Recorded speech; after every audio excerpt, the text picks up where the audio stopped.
Yung ibang tatakot gumamit nito kasi nga baka hindi safe. Kasi nga, alam mo na, napakamura niya lang. Tapos baka naman talaga hindi safe. Eh, mata pa naman nalalagyan natin. So, napakadelikado. Once na hindi safe, tapos mata nilagyan mo yung mata mo, di ba? Pero eto, bebs ko nga.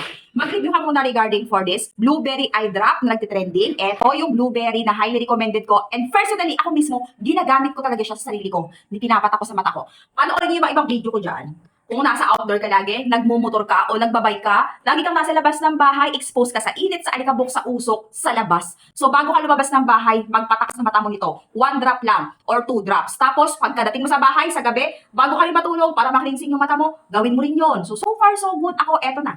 Hindi na malabo ang aking mata, wala na siyang muta-muta, wala na siyang abo-abo or parang, alam mo yon, yung parang makate na ewan, yung parang may abo-abuhin sa paningin mo. May time na ganyan, especially pag babad ka sa gadget, and especially din pag lagi kang nasa labas ng bahay. O, try mo lang. Ito yung link. 3 piraso na nito, napakamura lang.